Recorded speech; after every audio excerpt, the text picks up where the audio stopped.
Honeyland Mike here. I've got three major takeaways from this year's shed hunting here in Minnesota.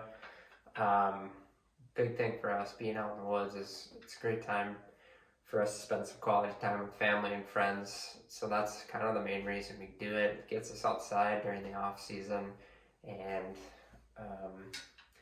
make it a lot of fun with people that we don't usually get to spend time with in the woods during the in season too. So it's fun for everybody in the family. We took our 1 month old out looking for sheds and made it work. So good times spent this late winter, early spring looking for sheds. And today's video I want to talk about three major takeaways from the shed hunting season and how that can, one, make you a better shed hunter, a better hunter, and all in all have a good time out in the deer woods.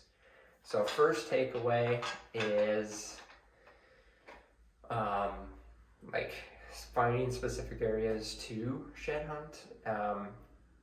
All of the places we located a ton of deer sign, winter deer sign, and where we found sheds specifically was in areas that were completely secured from the weather in terms of like, it seemed like it was always super calm and quiet where we found sheds or where we found a ton of deer sign.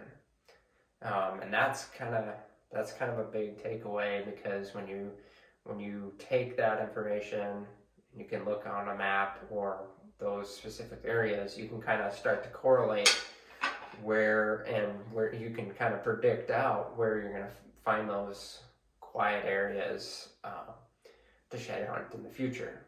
And a lot of the times they were on the very downwind side in tucked away cover. And that for us is like basically the southeast corners of major woodlots and dense cover. And then that was a big observation for me. It's just like everywhere we found that sign, it was just dead calm. It was just in a spot that was just like, this is where I would spend my time if it was winter. So that was the biggest takeaway. And then being able to utilize that in your scouting for next year and finding sheds is like, find those little pockets of cover and imagine yourself there on where the wind's going to be blowing and the snow is going to be accumulating, because just a strip of woods isn't necessarily enough to be good cover. It's got to be pretty significant, because what happens with the strong northwest winds here in Minnesota is that it blows the snow into the cover. So if the cover's not deep enough, deep meaning like northwest to southeast length, basically they're not going to hang in there because there's going to be too much snow. So it's got to be deep enough to allow for deer to come in and utilize the downwind side. The second big takeaway from shed hunting this year is make sure you are marking down where you're finding sheds. Because if there is a shed in that area, there's a good chance you will find sheds in those areas year after year. And you've found that hot spot that they have found security, especially in areas where it's hard to find good quality cover during the harsh months of the winter. So make sure to mark those areas down on where you found sheds over time. That will help you in the years to come. And the last thing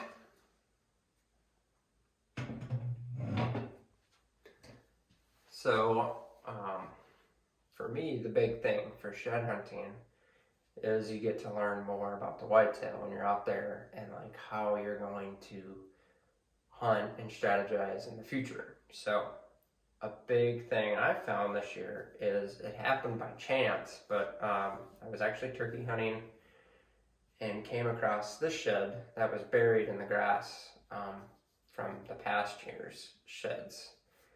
And when I looked at it, I kind of thought back to a previous shed I found, and sure enough, it's the same buck, but from 2 different ears, and the other side, it just so happens. And what this has kind of honed my thinking on is when you're finding these areas where mature bucks are finding security and they're there year after year, that there's a reason they're there. And you can use that information to put that in effect during the fall. So what I mean by that is, like, when you find those areas they want to be, like when you're finding mature buck sign, like, make sure you remember where that stuff is, because there's a good chance those mature animals are going to utilize those same areas year after year. It might depend on the time though, so you got to understand the time of year that that's happening. But for sheds, and why that kind of really reinforced that is, like, these 2 sheds were found within 150 yards of each other, and they're 2 different years. So obviously this mature buck has found an area that it really, really enjoys during the winter months. And that's probably going to be the same for the fall. It's probably got specific core areas that that buck is going to stay in for the majority of the fall. So from that information, that's what I'm planning to do with this buck in particular. Is, I don't know if this is the buck I'll be hunting, but I want to learn from why this buck is there, like whether it's the cover, the food, or whatever.